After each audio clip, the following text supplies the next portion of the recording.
Muy buenos días a todos. Bueno, dice el Salmo 118, 24.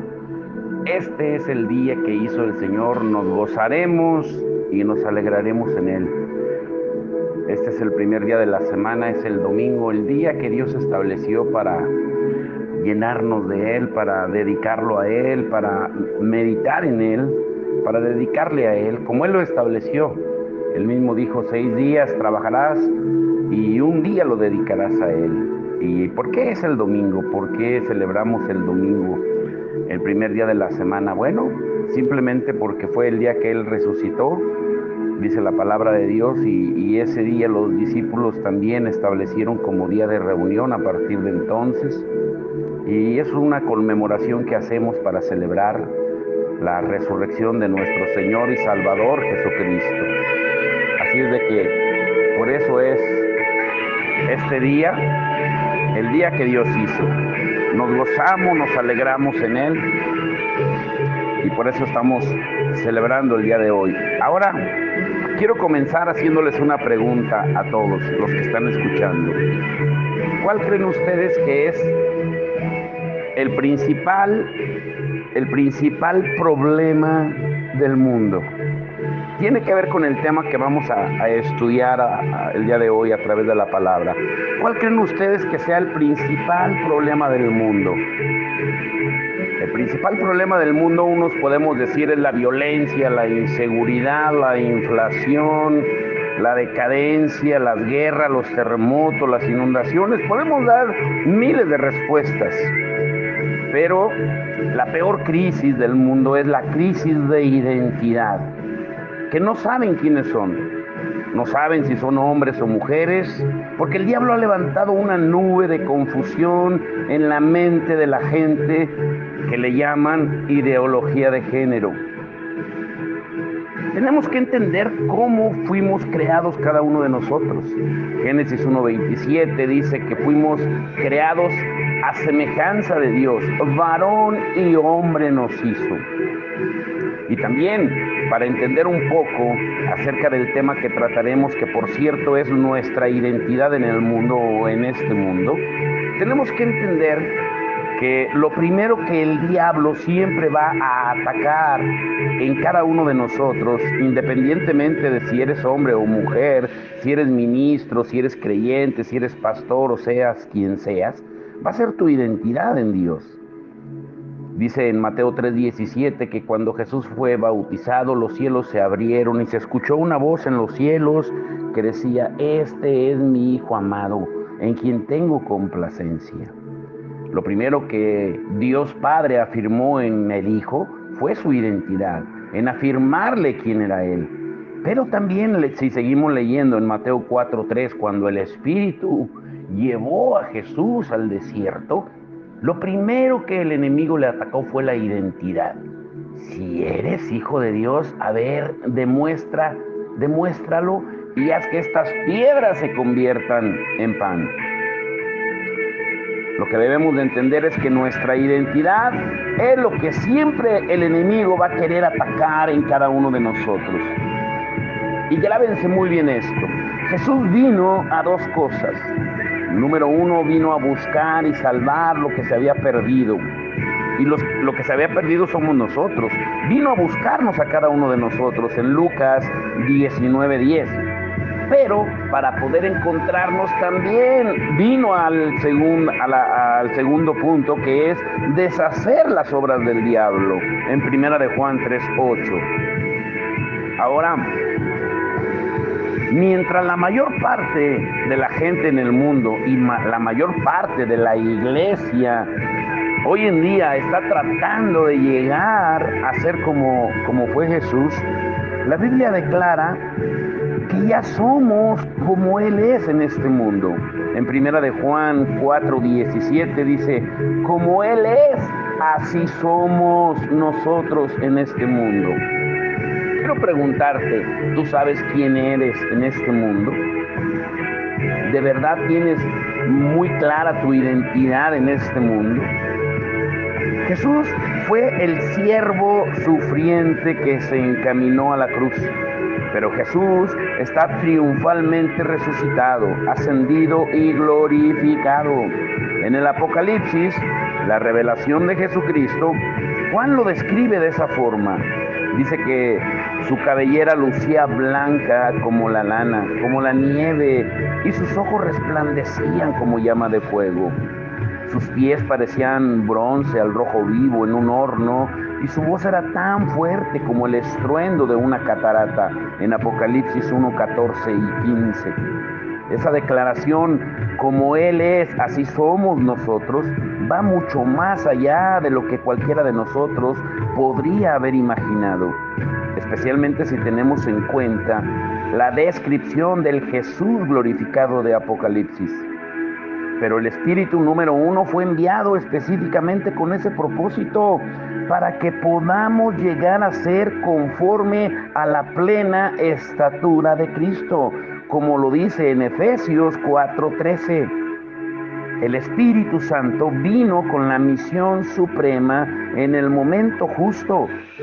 Durante el ministerio de Jesús se dijo que el Espíritu Santo no había sido dado porque Jesús no había sido glorificado todavía, en Juan 7:39.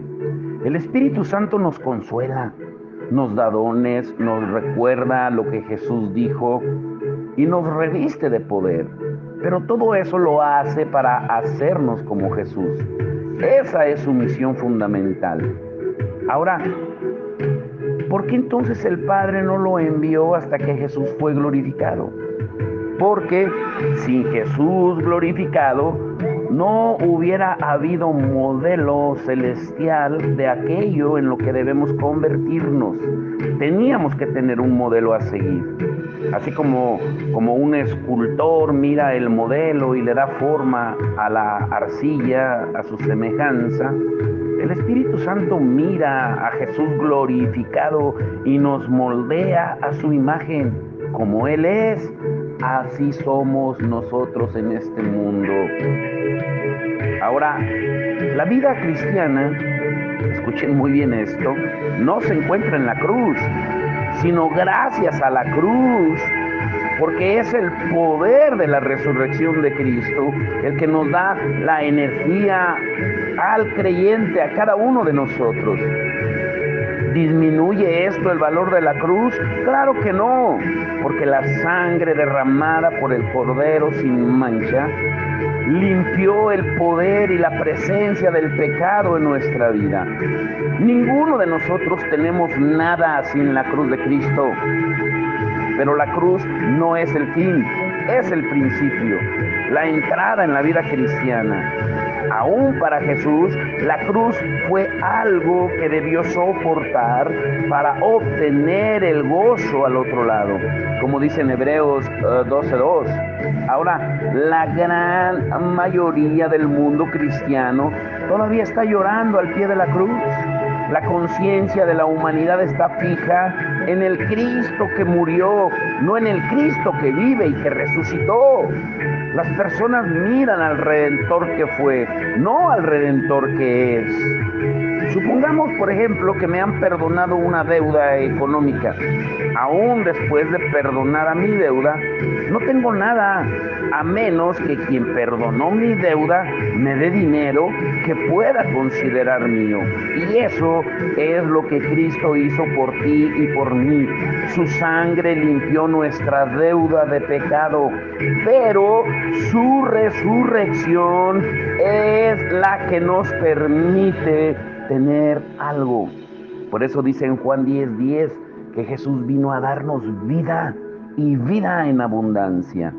¿Por qué es importante entender esto?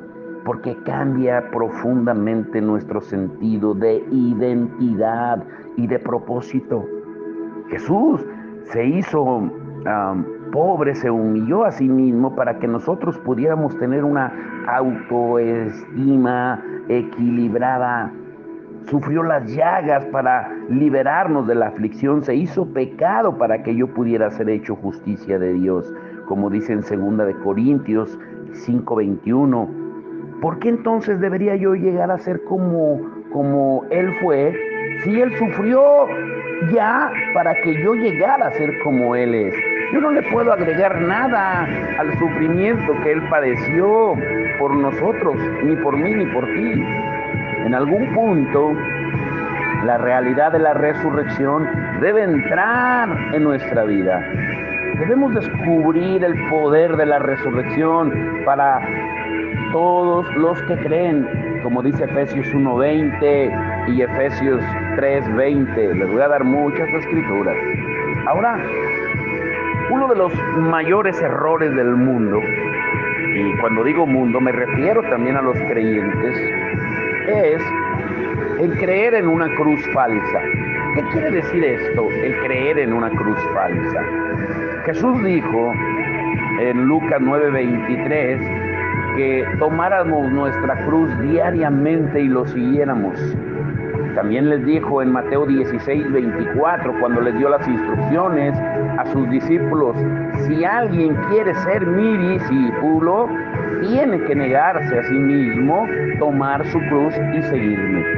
Pero muchos, malentendiendo su llamado, siguen a Jesús en su vida de autonegación, pero no en su vida de poder para ellos.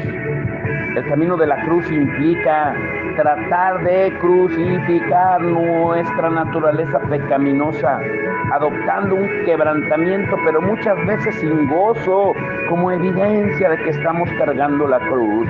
Y le atribuimos a otras circunstancias que esa es la cruz que estamos cargando. Es que mi suegra es mi cruz, mis hijos son mi cruz, mi esposa es mi cruz, pero a esa cruz no se refiere. Debemos seguirlo hasta el fin en un estilo de vida que solamente nos es dado por el poder de la resurrección y por su Espíritu Santo. Negarnos a nosotros mismos, no confiar en nosotros mismos. Pero casi todas las religiones tienen una copia del camino de la cruz. La negación del yo, la humillación del yo, etcétera, son fácilmente copiadas por las sectas del mundo. Las personas admiran a quienes tienen disciplinas religiosas, aplauden el ayuno, respetan a quienes adoptan la pobreza o soportan enfermedades en la práctica de su espiritualidad personal.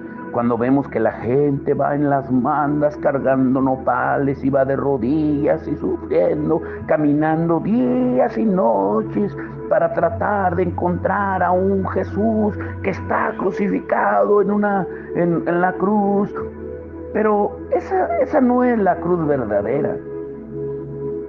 Porque si les mostramos una vida llena del gozo, del poder transformador de Dios, no solo van a reconocer y aplaudir al Jesús resucitado, sino querrán ser como es Él, como dice la escritura que acabamos de leer en Primera de Juan 4:17, como Él es, así somos.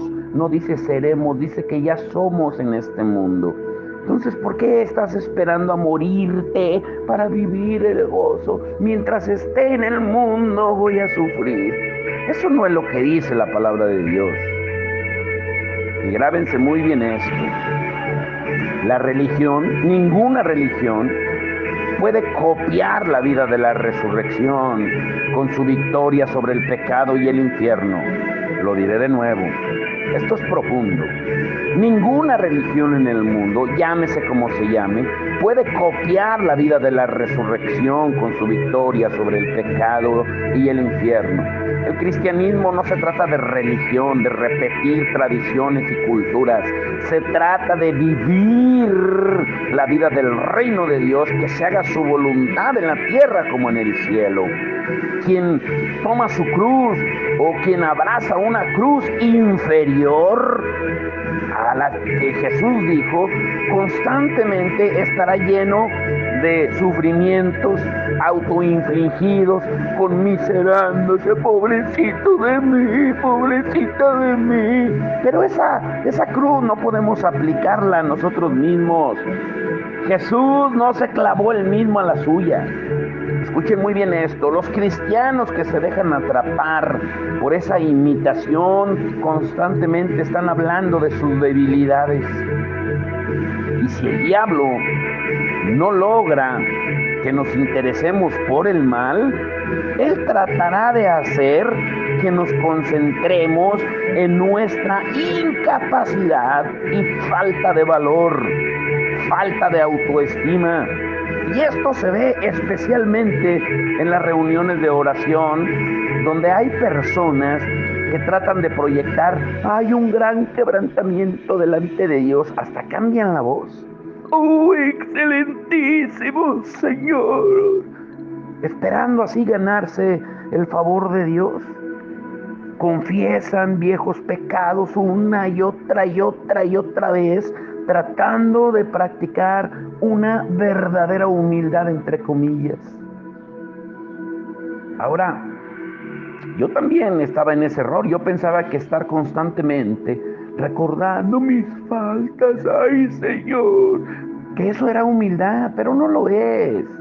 Si yo soy el tema principal cuando estoy orando con el Señor y no hablo de otra cosa que no sean mis debilidades, estoy adoptando una forma tan sutil de soberbia y de orgullo, porque estoy repitiendo frases como: soy indigno, soy mala, soy malo, no merezco. Y eso se convierte en una, perdón por la palabra, en una nauseabunda forma de evitar declarar la dignidad de Dios. El enemigo nos aparta del servicio efectivo a Dios al concentrarnos solo en nuestra propia injusticia. Ayer yo hablaba con una persona que tiene mucho conocimiento, pero sus palabras siempre terminaban en él mismo, egoísmo, exaltándose él mismo, y hablaba según de la gracia, pero teniendo un falso concepto de la gracia.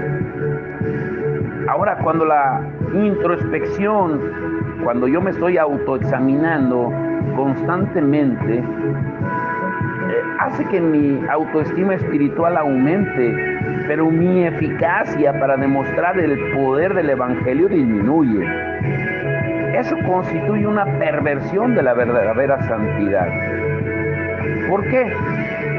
Porque el verdadero quebrantamiento hace que dependamos por completo de Dios y nos lleva a una obediencia total que manifiesta el poder del Evangelio al mundo que nos rodea.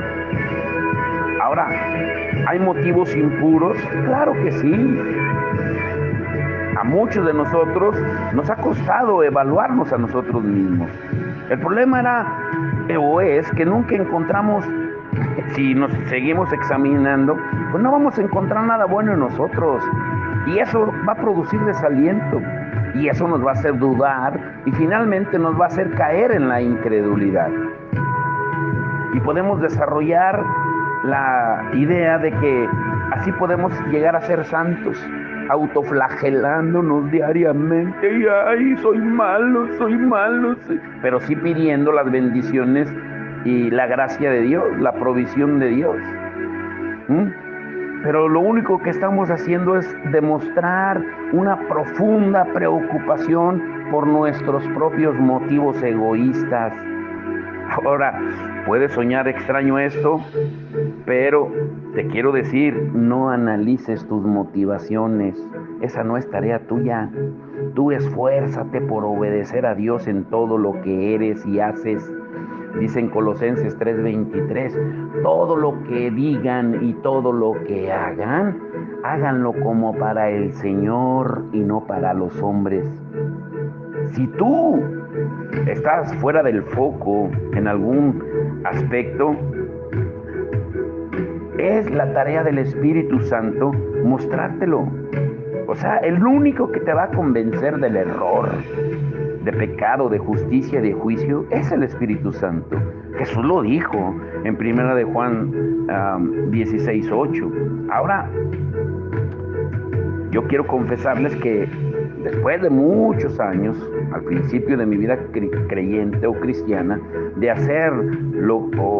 tratar de hacer lo que solo el Espíritu podía hacer, descubrí que yo no soy el Espíritu Santo.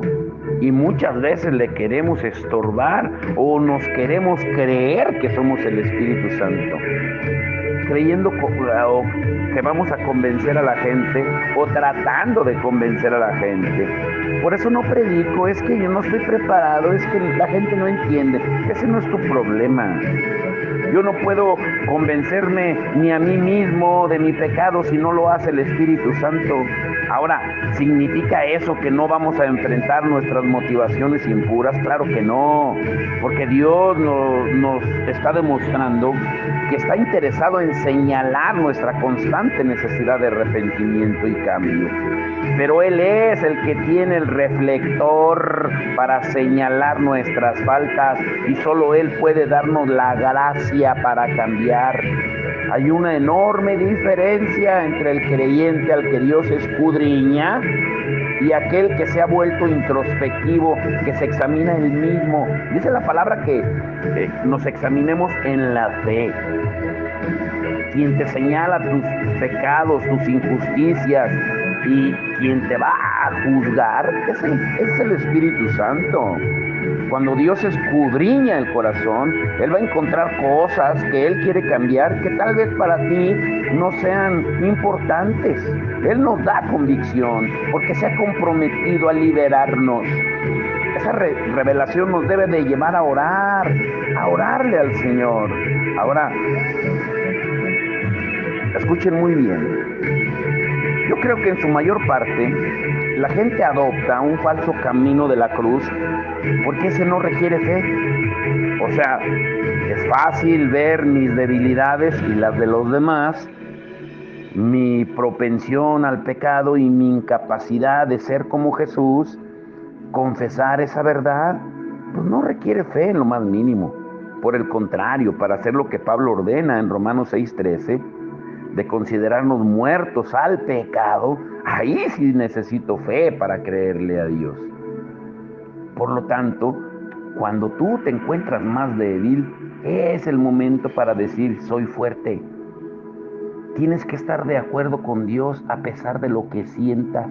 Y es cuando vas a descubrir el poder de la resurrección. Porque sin fe es imposible agradar a Dios. El primer lugar en que debe ejercitarse la fe es en nuestra propia situación con Dios. Cuando Dios le dio a Moisés una tarea, él respondió preguntando, ¿quién soy? Y Dios cambió de tema diciendo, yo estaré contigo. Cuando nos concentramos en nuestra falta, en nuestros errores, el Padre trata de cambiar de tema a algo que nos llevará al origen y el fundamento de la fe.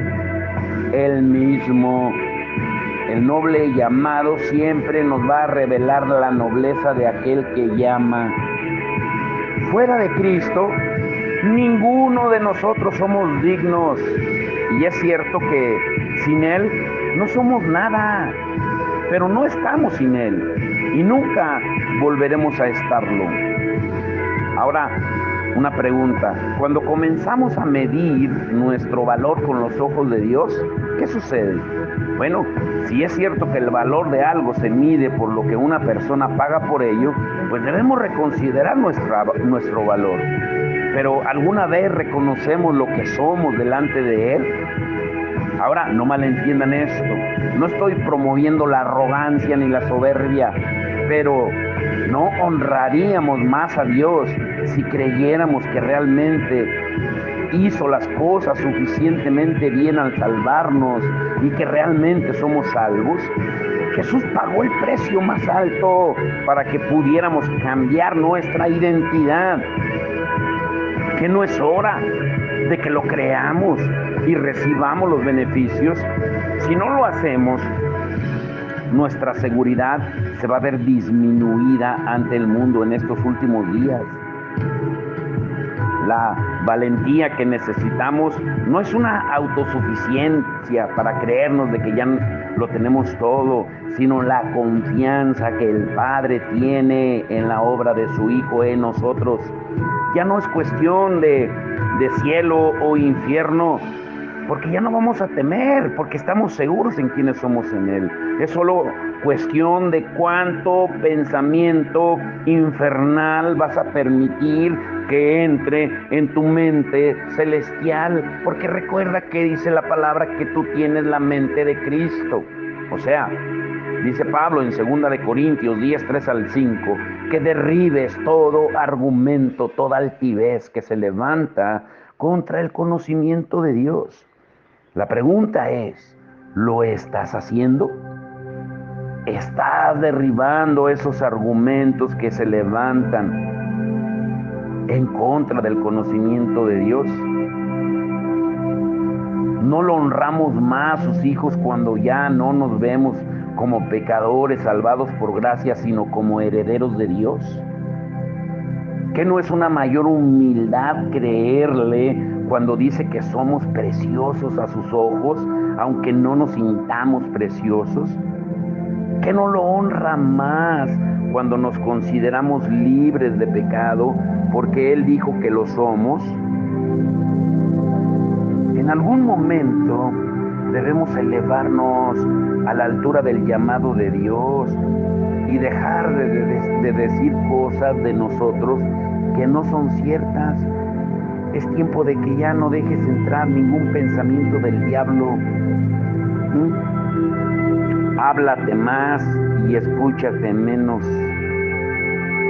Si vamos a tomar lo que Dios tiene para nosotros en este avivamiento de los últimos tiempos, tendremos que enfrentar el asunto de ser más que pecadores salvos por gracia.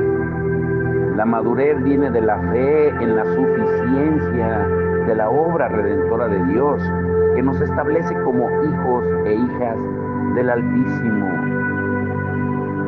Ahora, volviendo otra vez a meditar en la Escritura, 1 de Juan 4:17, como Él es, así somos nosotros en este mundo. Esa es tu identidad en el mundo. A mucha gente le preguntan, ¿cuál es tu identidad? Soy hijo de Dios. Eso es muy general. Pero decir que somos en este mundo como Él es muy diferente. La revelación de Jesús en su estado glorificado tiene, al menos, escuchen muy bien, esta es la parte importante de la palabra de hoy, pongan mucha atención, no se distraigan, lo repetiré de nuevo. La revelación de Jesús en su estado glorificado tiene al menos 4 características extraordinarias que afectan directamente la transformación de la iglesia, de cada uno de nosotros, y que debemos adoptar como parte del plan de Dios en esos tiempos que estamos viendo o que estamos viviendo. Número 1, la gloria. ¿Qué es la gloria? Ya hemos estudiado, pero para recordar un poco, es la presencia manifiesta de Jesús. La historia de la iglesia está llena de historias de su presencia manifiesta descansando sobre su pueblo. Él vive en todos los creyentes a través del Espíritu de Dios. Pero la gloria de su presencia descansa solo sobre unos pocos. Algunas veces se la ve, con frecuencia se le siente, pero Él regresará para buscar una iglesia gloriosa. No es una opción. El día de Pentecostés, dice la palabra, que se vieron lenguas de fuego sobre las cabezas de los que estaban reunidos, de los 120. En tiempos más modernos también se han visto llamas de fuego impresionantes en el techo de templos, en que el pueblo de Dios estaba reunido en su nombre. Por ejemplo, en el avivamiento de la calle Azusa, a principios de 1900, dicen que llamaron incluso a los bomberos para que extinguiera un incendio. Y al llegar descubrieron que en el interior del edificio había creyentes adorando a Jesús. No se podía apagar con agua porque no era un fuego natural. ni todos los poderes del infierno pueden apagarlo. Los únicos capaces de apagarlo son aquellos que ya no creen en el poder de Dios. Algunos creyentes bien intencionados tratan de controlar ese fuego, pensando que así sirven a Dios. Por el otro lado, hay quienes se entregan a la exaltación para avivar una llama emocional cuando el fuego ya ni siquiera existe, y viven de emociones, pero no de la presencia. Ambas son expresiones del hombre carnal. Y cuando el hombre carnal está a cargo, la gloria de Dios se retira. O sea, mucha gente cree que sus emociones es parte de la gloria de Dios, pero muchas veces esas emociones tratamos de manifestarlas nosotros en nuestra carne como una manera de tratar de manipular a Dios. Si el Padre llenaba las casas del Antiguo Testamento con su gloria, aunque habían sido construidas por manos humanas, si dice que llenó el templo de Salomón, el tabernáculo de David, el tabernáculo de Moisés, imagínense cuánto más va a llenar el lugar que Él ha construido con sus propias manos a cada uno de nosotros. Él nos está edificando como lugar de morada eterna para Él. Número 2, escuchen esto, el poder. Ser como Él es implica ser una expresión continua de poder. El bautismo en el Espíritu nos reviste de ese elemento celestial. Así como las ropas se colocan fuera del cuerpo, el poder debe ser la parte más visible de la iglesia que cree. Es el poder de salvación para el cuerpo, el alma y el espíritu, las tres partes, no solamente una. Por eso la palabra de Dios en 1 Tesalonicenses 5:23 dice que nos guardemos irreprensibles en espíritu, alma y cuerpo para el día de la venida del Señor. Pero muchos en el mundo que nos rodea buscan ayuda de psicólogos, parapsicólogos, psiquiatras o sectas antes de acudir a Dios. Buscan ayuda médica, sea legítima o no, antes de orar al Padre. ¿Por qué? Porque en general no estamos revestidos de poder del cielo. No creemos de que Dios sane hoy, no creemos de que Dios liberte hoy. Si estuviéramos revestidos del poder del cielo, si lo tuviéramos, el mundo lo vería, nos pediría que oráramos por cualquier situación. Si lo vieran, acudirían a nosotros. Pero el diablo nos tiene engañados, nublando nuestra identidad, de que hacernos dudar de que no somos como Dios dice que somos, porque la palabra lo dice claro, que nosotros somos como Él es en este mundo. Pero el vacío de poder en la iglesia permite que sectas y falsos dones aparezcan, pero jamás habrá competencia cuando esas imitaciones baratas se encuentren con la generación de Elías. Cuando digo de Elías me refiero a una iglesia poderosa que confía y cree en el poder del Espíritu Santo, revestida del poder del cielo. El Señor dijo que nos daría poder. En Marcos 16:17 dijo: estas señales seguirán a los que creen. En mi nombre echarán fuera demonios. Pero ¿dónde está el poder de la iglesia hoy? ¿Se le acabó el poder a Dios? Número 3, triunfo. Jesús venció todas las cosas. El poder del infierno, el sepulcro, el pecado y el diablo. Él fue resucitado de los muertos. Ascendió a la diestra del Padre y fue glorificado por sobre todos. Todo nombre y poder ha sido puesto bajo sus pies. Y Él nos llama a su cuerpo, y ese cuerpo tiene pies, hablando en sentido figurado.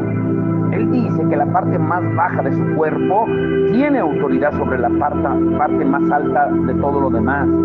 Esa victoria no significa que vamos a vivir sin batallas, no. Simplemente significa que nuestra victoria está asegurada. La actitud de quienes viven del triunfo de Cristo es diferente de la de los que viven bajo la influencia de su pasado. La única parte del pasado a la que tenemos acceso legal es el testimonio de nuestro Señor Jesucristo. Como dice el Salmo 119, 111. El resto está muerto, enterrado, olvidado y cubierto bajo la sangre de Cristo. El pasado no debe tener efectos negativos sobre la forma en que vivimos. No podemos seguir cargando ese saco de papas podridas, ya que la sangre de Jesús es más que suficiente. Vivir de la victoria de Cristo es privilegio de todo creyente. Y esa verdad constituye el fundamento de la iglesia, que triunfa como Él triunfó. Y número 4, la santidad. Este punto es tan importante. Jesús es perfectamente santo, separado de todo lo que es malo, para todo lo que es bueno. La santidad es el idioma por medio del cual se revela la naturaleza de Dios. El salmista escribió la frase que en la hermosura de la santidad. La santidad en la iglesia revela la belleza de Dios. Nuestro concepto de santidad, aún en ciertos periodos, con frecuencia está centrado en nuestro comportamiento. Pensamos que si me porto bien, si ya no hago ciertas cosas malas, soy santo. O sea, nos concentramos o nos enfocamos en lo que podemos o no podemos hacer. Pero eso solo es consecuencia de lo primero. Lo que en el pasado equivocadamente se redujo a una lista de se puede o no se puede.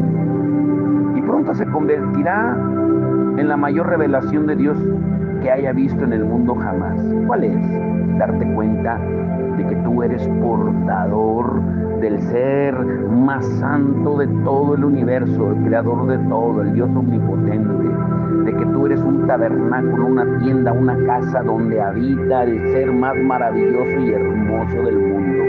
Por eso Él dice en 1 Corintios 3:16 que no saben que su cuerpo es el templo del Espíritu Santo, y cualquiera que destruye y atenta contra el cuerpo que no es suyo porque es del Espíritu Santo, Dios le destruirá a él. Y también en 1 Corintios 6, cuando Pablo dice que no se han dado cuenta que ustedes fueron comprados a precio de sangre, que ya no les pertenece su cuerpo a ustedes, que le pertenece a Cristo. Necesitamos entenderlo para que el poder de Dios demuestre a nuestro corazón el corazón de Dios. La santidad revela la hermosura de su naturaleza. Es la hora de la gran revelación de la hermosura de la santidad. Para terminar, quiero dejarte con esto. Zacarías recibió una promesa de Dios que estaba más allá de su comprensión. Él iba a tener un hijo en su vejez, y eso era algo difícil de creer. Zacarías era el papá de Juan el Bautista, así que le pidió a Dios que se lo confirmara. Y aparentemente el hecho de que un ángel estuviera hablando con él, pues para él no era una señal suficiente. Pero Dios le cayó la boca durante 9 meses. Le dijo, ¿no crees? Vas a quedar mudo hasta que nazca tu hijo. ¿Cuál es la moraleja, la enseñanza en esto? Que cuando Dios silencia las voces de la incredulidad de los que no creen, generalmente es porque sus palabras podrían afectar el resultado de una promesa. Cuando Zacarías vio cumplida la promesa de Dios y decidió dar a su hijo el nombre que le había sido ordenado, aún contra los deseos de sus parientes, Dios le soltó la lengua. Obedecer contrariando la opinión popular hace que la persona vuelva a la fe personal. Y esa es una fe que va en contra del entendimiento. Por eso la palabra nos dice en Romanos 12:1 que puestos los ojos en Jesús, el autor y el consumador de nuestra fe. María también recibió una promesa que superaba toda posibilidad de comprensión, porque iba a dar a luz al Hijo de Dios. Lo que no podía comprender era cómo sería posible esto, porque ella era virgen. Y comprender una promesa de Dios nunca fue un requisito previo para que se cumpliera. La ignorancia pide entendimiento, y Dios perdona los pecados de ignorancia, pero la incredulidad pide pruebas, y ahí es donde ofendemos a Dios. María se diferencia de Zacarías en que, aunque no entendía por su ignorancia, ella se rindió ante la promesa. Y su exclamación, su expresión, resuena como una de las expresiones más importantes que la Iglesia debemos y podemos aprender en este tiempo.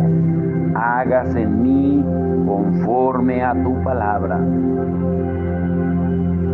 Esta es una promesa increíble, de importancia fundamental para la Iglesia, para cada uno de nosotros.